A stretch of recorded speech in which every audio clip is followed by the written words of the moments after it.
Olá pessoal, tudo bom? Estamos nesse momento, vamos dar início ao estudo no Evangelho de Mateus, capítulo 13, e vamos até o verso 23.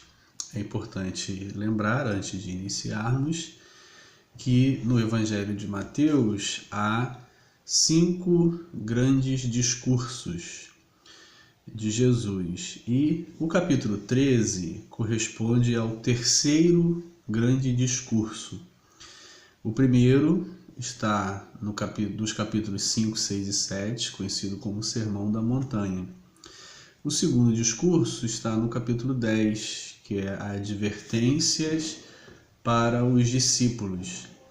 E agora, no capítulo 13, nós temos o terceiro discurso do Evangelho de Mateus. Ele pode ser apresentado, é conhecido como o discurso parabólico, porque nesse discurso do capítulo 13 são apresentadas 7 parábolas. 7 parábolas que são ordenadas a partir de um princípio para a facilitação da memorização. É importante observarmos que lá no primeiro século, no início da igreja primitiva, quando o evangelho é escrito, a quantidade de leitores é mínima, é uma porcentagem muito pequena a quantidade de pessoas que sabiam ler, e acesso aos textos, ter os rolos para ler em casa era muito difícil e caro.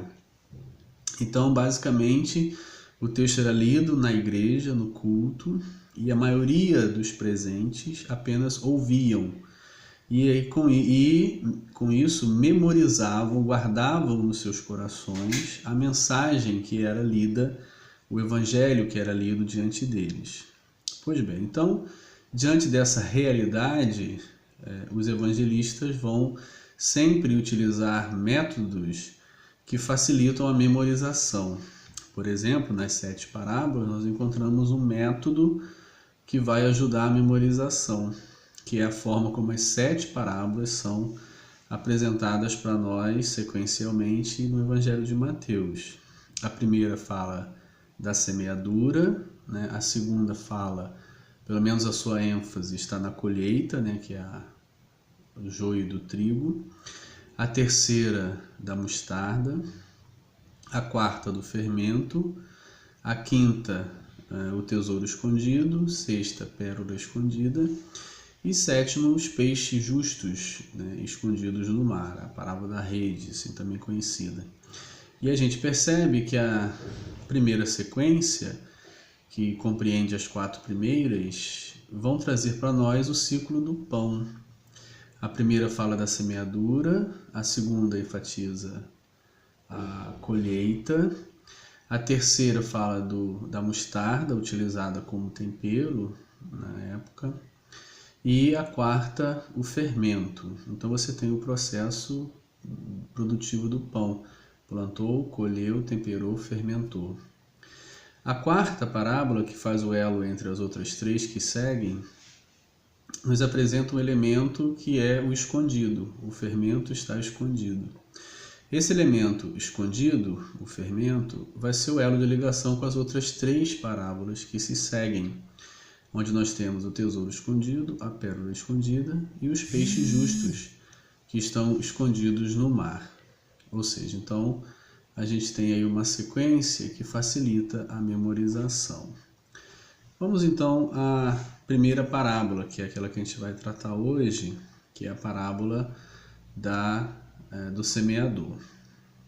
A gente começa no verso 1, e é importante salientar isso, naquele mesmo dia.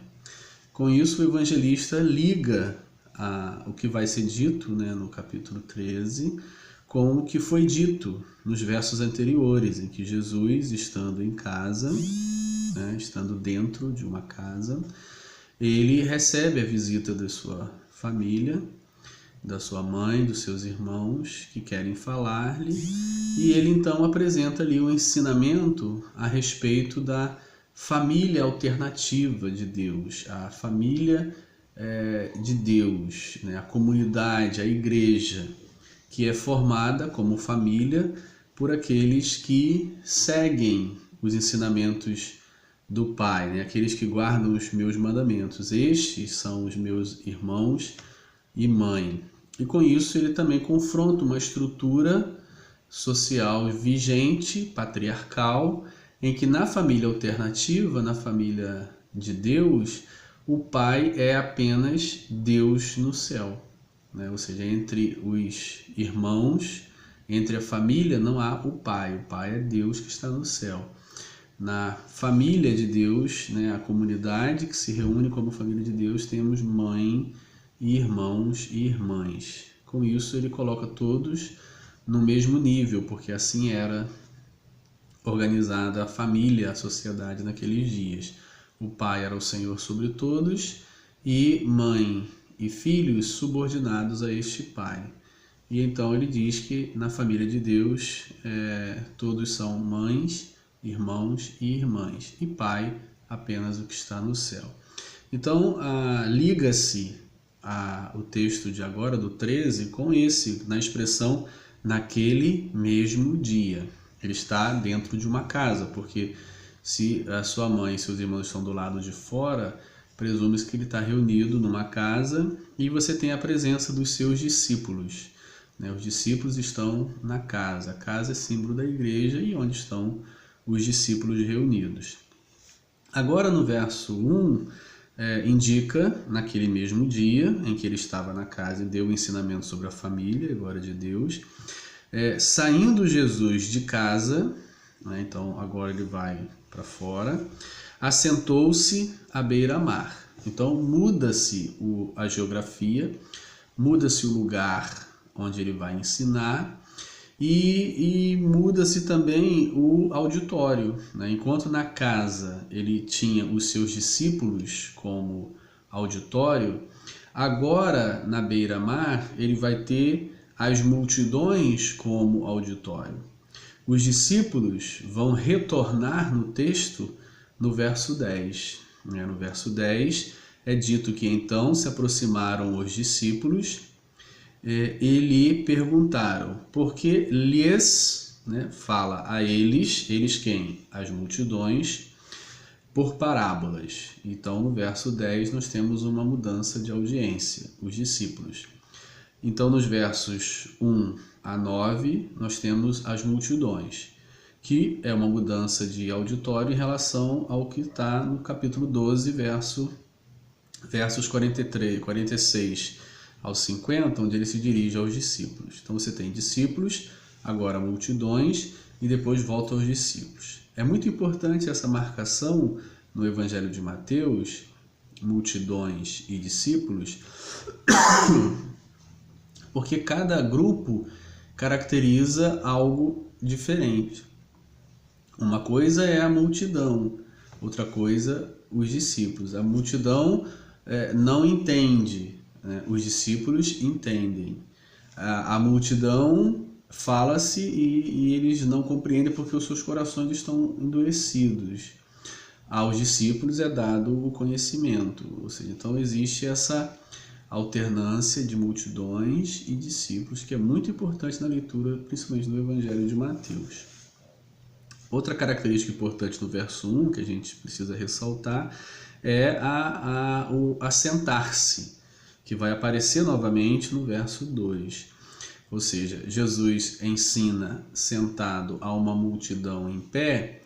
Isso é uma imagem, né, uma figura bastante importante e forte do rei. Né? O rei que está sentado no seu trono ensina e se dirige aos súditos que estão em pé diante dele. Então é uma caracterização, uma vez que vai se falar do reino de Deus, do reino dos céus, do império dos céus, Jesus é caracterizado como um rei. E nós já vimos no capítulo 12, 11 também, a construção da identidade de Jesus e a rejeição dessa identidade pelos sábios entendidos, pelos maiorais, pelos fariseus, pelos líderes, pela elite daquela sociedade, enquanto os pequeninos, os pobres, os doentes, recebem a Jesus. E nessa construção de identidade, o capítulo 13 contribui apresentando ele, Jesus, como o rei, né? Aquele que dirige o reino dos céus, né? O império de Deus. Verso 2, né? E grandes multidões, está aí o auditório marcado, multidões, se reuniram perto dele, de modo que entrou num barco e se assentou. Novamente a expressão, o verbo assentar-se, 2 vezes, é importante então, porque está sendo enfatizado, a repetição sempre é uma marca de ênfase. Assentou-se, e toda a multidão, novamente repete-se, multidão, estava em pé na praia. Verso 3, e de muitas coisas lhes falou por parábolas. Ou seja, a maneira como Jesus dirige os ensinamentos acerca do reino dos céus às multidões, o método é por parábolas. Mais na frente vai se explicar por que ele usava esse método. Mas é importante observar que parábola é, a grosso modo, uma comparação ao pé da letra. A palavra significa pôr ao lado, né? Uma palavra grega, né? Parábola é uma palavra grega que significa colocar ao lado, ou seja, comparar uma coisa com outra, explicar uma coisa a partir de outra, né? Então Jesus explica o reino dos céus às multidões por meio de comparações, de símiles, e o reino dos céus é igual a essa situação conhecida, referendada pelo auditório, ou seja, para eu explicar algo, eu trago aquilo que o auditório conhece. E eis que o semeador saiu a semear é uma imagem comum, né, para um auditório campesino, né, um auditório que está no campo, que está ligado à agricultura. Então é um quadro comum, né, não é um público citadino, né, um público campesino. É diferente do auditório de Paulo, né? O auditório de Paulo é citadino, ou seja, Paulo desenvolve o seu ministério nas cidades, nas grandes cidades, né? Então ele vai usar metáforas da cidade, mas Jesus está no campo, em zonas rurais, em vilas, né? Onde a agricultura é o elemento presente com bastante assiduidade. Então ele usa essa figura, o semeador saiu a semear.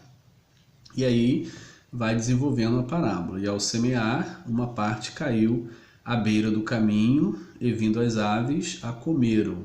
Ou seja, a parábola vai ser apresentada para nós em 4 partes, né? Sendo que 3 partes a semeadura é desperdiçada e numa parte a semeadura é aproveitada.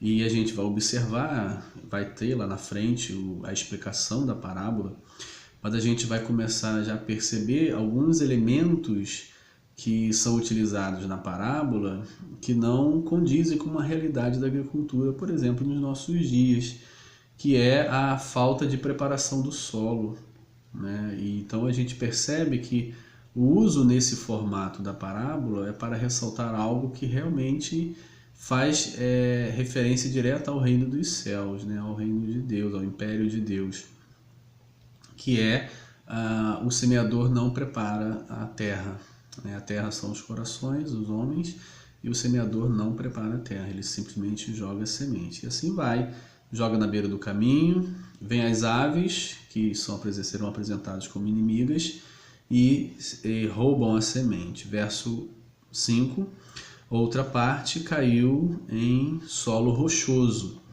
onde a terra era pouca, e logo nasceu, visto não ser profunda a terra, né? Os caminhos, as estradas da Galiléia, ou as estradas romanas, elas tinham uma camada de terra, de pedra, antes de receber uma camada de terra, né? Ou seja, então a gente já percebe que o caminho está presente, seja lançando a semente na beira do caminho, seja no solo rochoso, que está escondido numa camada de terra que corresponde às estradas. E a próxima parte, saindo porém o sol a queimou, e porque não tinha raiz, secou-se. A próxima parte agora, verso 7. Outra caiu entre os espinhos, né? Entre as plantas espinhentas, entre as plantas com espinhos, né? Ou seja, não é só espinho, são plantas com espinhos. E os espinhos, né? Os espinhos das plantas, as plantas espinhentas, cresceram, né? E a sufocaram. E enfim, a quarta parte, verso 8, caiu em terra boa, deu fruto a 100, a 60 e a 30 por 1.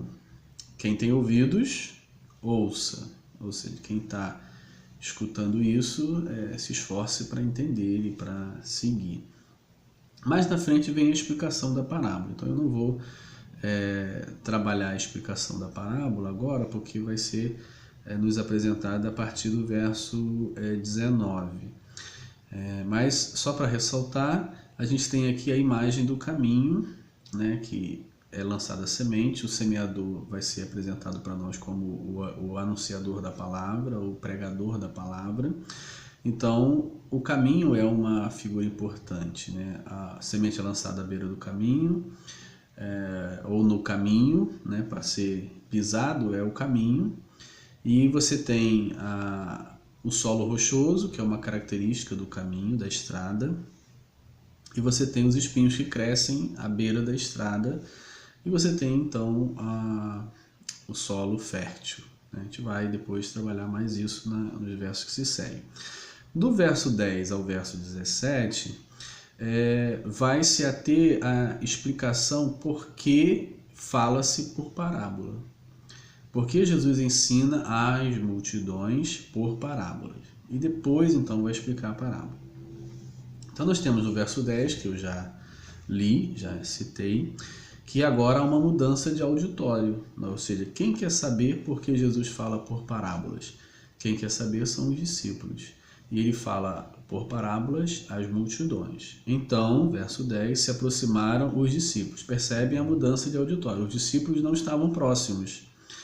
Ou seja, à medida que ele falava por parábolas, a multidão é indicada que está em pé na praia ouvindo os seus discursos parabólicos, mas não fala nada dos discípulos.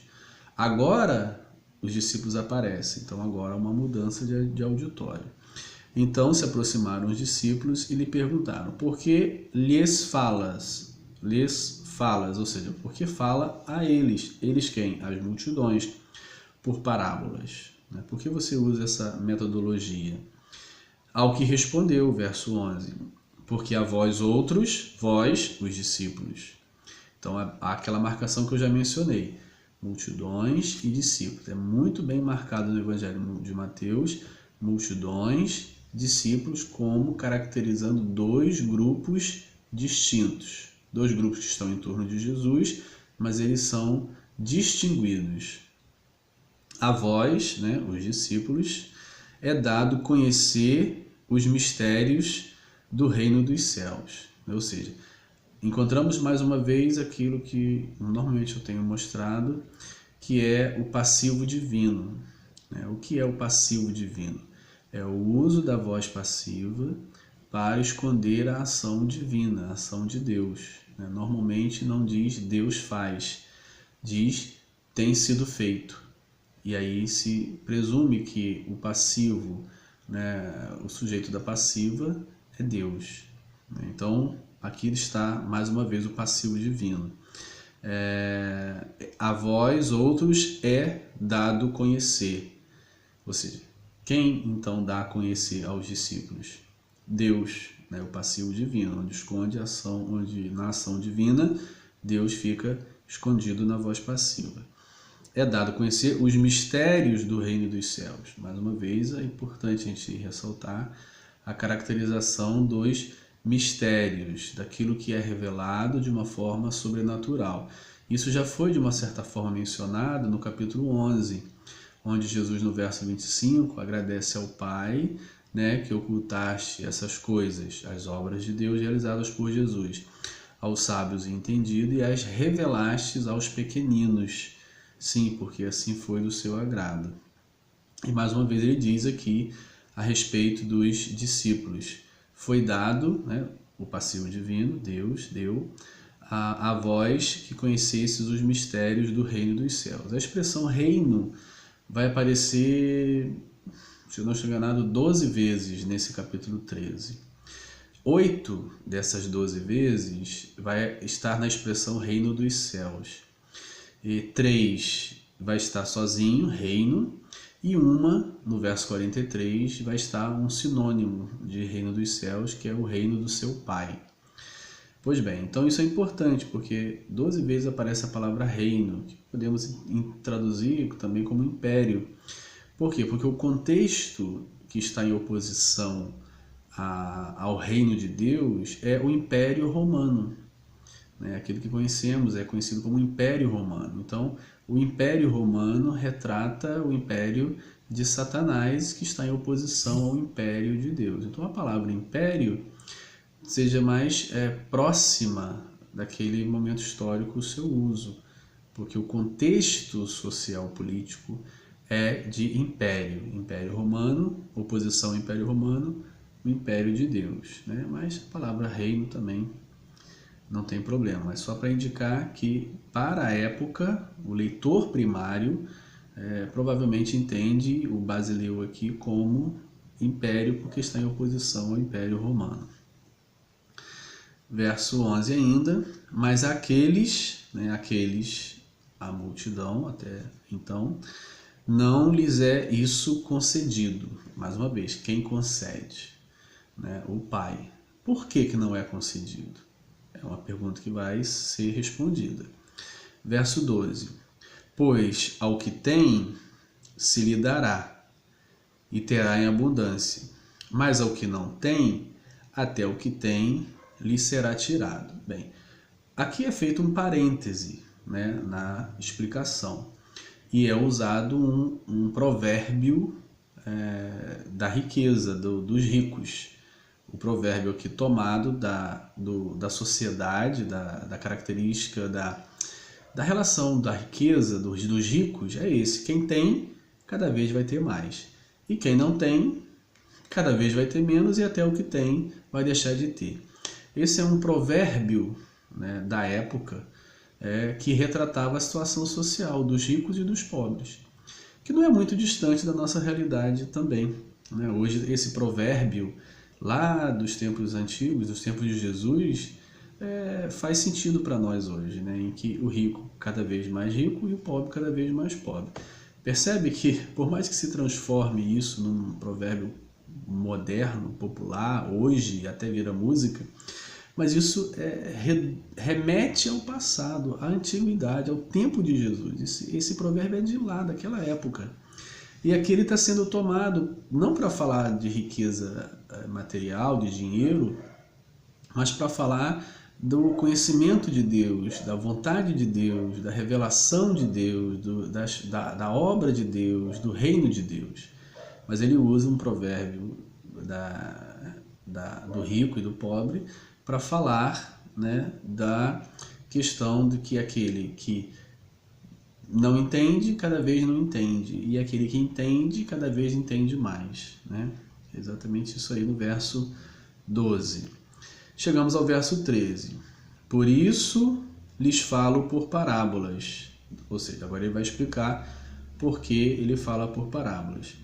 Porque vendo, não veem, e ouvindo, não ouvem, nem entendem. Ou seja, aí ele vai fazer agora uma citação de Isaías, Também temos outro profeta que ele é aqui citado, não apenas Isaías capítulo 6, mas nós temos também aqui outro profeta também que menciona esse trecho do verso 13, Jeremias capítulo 5, versos 21 ao 23, e Isaías capítulo 6, verso 9. É a citação que se segue aí. Mas vamos voltar à explicação que ele nos dá. Por isso lhes falo por parábolas, porque vendo, não veem, ou seja, é uma condição que ele descreve dos ouvintes. Vendo, não veem, e ouvindo, não ouvem, nem entendem. 14. De sorte que neles se cumpre a profecia de Isaías. Ouvireis com os ouvidos e de nenhum modo entendereis. Vereis com os olhos e de nenhum modo percebereis. Por quê? Porque o coração deste povo está endurecido e de mau grado ouviram com seus ouvidos e fecharam os seus olhos, para não suceder que vejam com os olhos, ouçam com os ouvidos, entendam com o coração, se convertam e sejam por mim curados. É importante observar que ele atribui a cegueira e a surdez ao próprio povo, né? Onde ele diz, vou ler novamente para que você observe com atenção. Porque o coração deste povo está endurecido. Ou seja, não é Deus que endureceu o coração do povo, né? É o povo que endureceu o seu próprio coração, é uma ação do povo. O povo está com o coração duro, não é porque Deus endureceu, não tem o passivo divino aqui. Porque o coração deste povo está endurecido. De mau grado ouviram com os seus ouvidos. Ou seja, de mau grado, quem tem o mau grado? Eles. Ou seja, não é Deus que faz isso neles. É eles que têm o mau grado. Ou seja, é eles que têm o coração endurecido. São eles que endurecem os corações.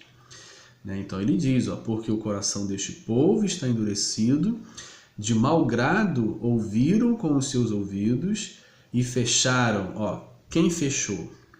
Veja, não tem o passivo divino, não está dizendo aqui, e os seus olhos foram fechados. Se fosse o passivo divino, os seus olhos foram fechados, poderia dizer que Deus é quem fechou. Mas aqui não, o sujeito é voz ativa e o sujeito eles. Né? Ouviram com seus ouvidos e fecharam, eles mesmos, fecharam os seus olhos, para não suceder que vejam com os olhos e eles ouçam com os ouvidos, entendam com o coração. Ou seja, é muito claro que o fechamento dos olhos, o fechamento do ouvido, é uma ação deles, né, do povo, e não de Deus. Jesus fala por parábolas porque eles fecharam os seus olhos, porque eles fecharam os seus ouvidos. Então, está claro no texto, tanto lá de Isaías quanto de Jeremias e aqui, que não foi Deus que endureceu os corações deles, mas eles mesmos é que endureceram os seus corações. Eles mesmos fecharam seus ouvidos. Eles mesmos fecharam os seus olhos. Mas veja a promessa. Com os ouvidos entendam, com o coração se convertam e sejam por mim curados. Ou seja, há cura. E essa seja por mim curados, tanto é literal, né, como vimos no capítulo 11, verso 5, na resposta ao discípulo de João Batista. Os cegos veem, os surdos ouvem. Então você tem tanto o aspecto literal quanto o aspecto simbólico. Ou seja, Jesus cura o literal e cura o simbólico. Então, ele se apresenta para curar a cegueira simbólica, literal, já disse, simbólica, e a surdez simbólica. Agora, essa surdez e cegueira simbólica, quem colocou? Quem tem? A multidão. E tem por quê? Porque eles mesmos endureceram seus corações. Eles mesmos se tornaram cegos e se tornaram surdos. Mas o Senhor se apresenta aqui para curá-los. Então há uma esperança de cura. Qual é a esperança de cura? Se eles amolecerem os seus corações, se eles de bom grado ouvirem. Verso 16.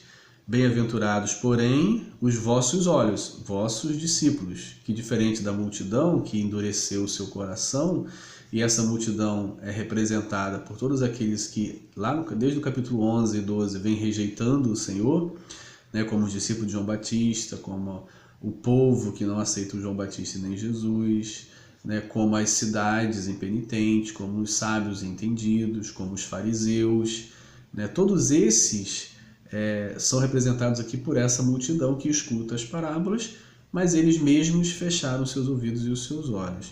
Mas a voz, que aí em contraponto a essa multidão que endureceu seu próprio coração, você tem desde o capítulo 11 e 12 os pequeninos que abriram seus corações e que Deus então lhes revela as coisas, as obras de Deus. E aqui os discípulos representam esses pequeninos. Bem-aventurado, porém, os vossos olhos, os olhos dos discípulos, dos pequeninos, porque veem, e os vossos ouvidos, porque ouvem. Verso 17. Pois em verdade vos digo que muitos profetas e justos desejaram ver o que vedes, e não viram, e ouvir o que ouvis, e não ouviram. Atentai vós, pois, à parábola do semeador.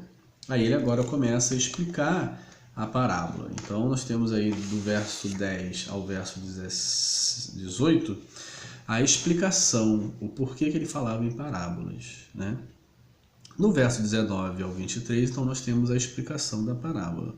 A todos os que ouvem a palavra, o verso 19, a todos que ouvem a palavra do reino e não a compreendem, vem o maligno e arrebata o que lhes foi semeado. Então nós temos aí a primeira parte da semente que é lançada por aquele que prega a palavra, e a terra que recebe a semente são os que ouvem a palavra. E o maligno que vem e arrebata é representado lá na primeira parte pelas aves. E a terra, e este é o que foi semeado à beira do caminho. Então, ele prepara os discípulos para o trabalho. Ele está mostrando para os discípulos que o trabalho é árduo. O trabalho pode chegar a ser frustrante e que a maioria dos ouvintes não vai receber a palavra do Senhor. Ou seja, a maioria do auditório, a maioria da sociedade não vai receber a palavra. E ele vai descrever aqui quais são as razões pelas quais a maioria não recebe a palavra. Então, a primeira razão, né, uma parte dessas pessoas, uma parte desse auditório, não vai receber a palavra porque, apesar de receber primariamente, Satanás vai vir e vai tirar a semente que foi semeada.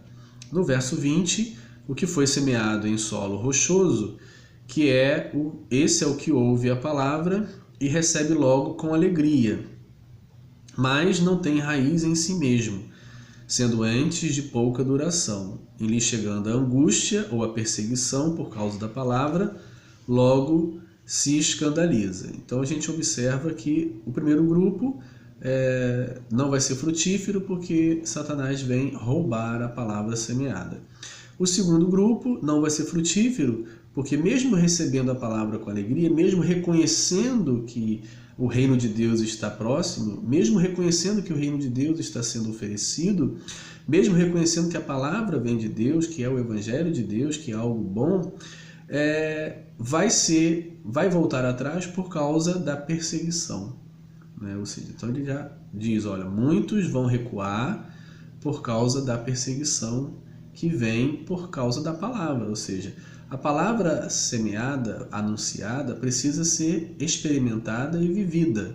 E quando a pessoa começa a viver esta palavra, ele vai ter uma resistência do mundo. E essa resistência do mundo se apresenta por meio de perseguições e dificuldades.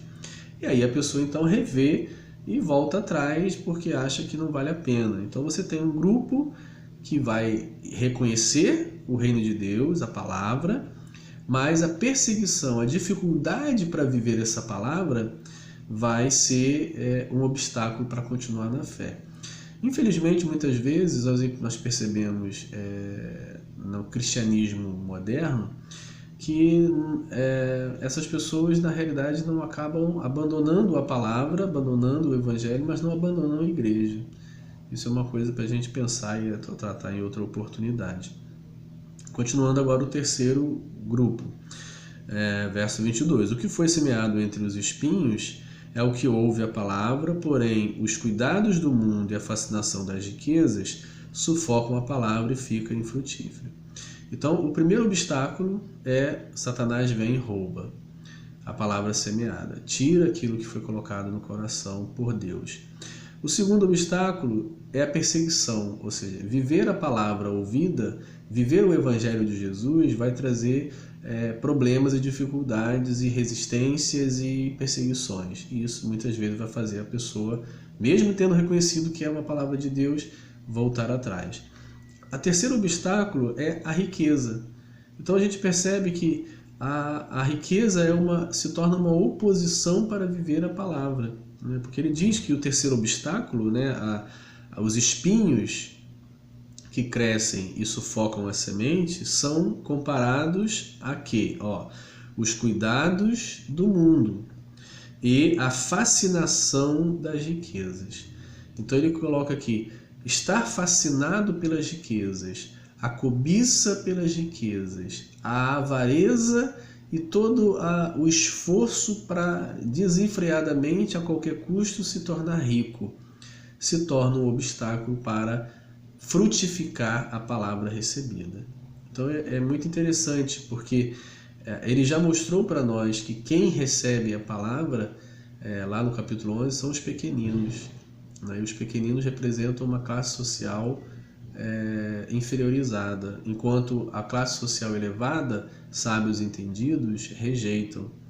Então aqui mais uma vez ele coloca uma das explicações pelas quais a classe social mais elevada tem dificuldade de frutificar essa palavra. Por quê? Porque a fascinação da riqueza, o desejo da riqueza, o desejo de ficar rico, se torna um obstáculo para viver a palavra. Então muitos que recebem a palavra com bom grado, entendem que é a palavra de Deus, que é o reino de Deus, que Jesus é o Salvador, que Jesus é o Senhor, entendem tudo isso, mas na hora de praticar a palavra vão ter a resistência do desejo de ficar rico e da busca desenfreada pela riqueza, pelo acúmulo da riqueza, e isso se torna um obstáculo para viver a palavra, que basicamente ensina o compartilhar, né, o amar o próximo, né, como a si mesmo, amar o próximo como Jesus amou, né, são questões que vão estar em oposição ao avarento que deseja acumular, só vive para si, só quer fazer para si mesmo, então não vai conseguir, né? Ou seja, ficar rico andando sem carregar ninguém nas costas é mais fácil. Bem, e aí por fim nós temos o verso 23, mas o que foi semeado em boa terra é o que ouve a palavra e a compreende, né? Ouve e compreende. Este frutifica. Compreende o quê? Compreende que a perseguição faz parte desta prática da palavra, compreende que Satanás vem roubar, mas ele não permite, compreende que a fascinação das riquezas é um obstáculo para viver esta palavra. Ele compreende isso tudo e mantém-se firme, resistindo a Satanás, resistindo às perseguições e resistindo à fascinação das riquezas. Então esse consegue então produzir frutos a 100, 60 e 30 por um, ou seja, numa quantidade absurdamente grande em relação àquela parte que foi investida. E assim ele apresenta como que é o reino de Deus. O reino de Deus está próximo, o reino de Deus já começou entre nós, ele já está entre nós, ou seja, ele não está completo, pleno. A gente crê que um dia ele será pleno, realizado quando Jesus vir voltar, mas por enquanto ele não está pleno, ele está em parte. Então o reino dos céus, o reino de Deus, está em parte entre nós, por quando nós vivemos este reino da forma como aqui está nos ensinado por meio desta comparação do semeador.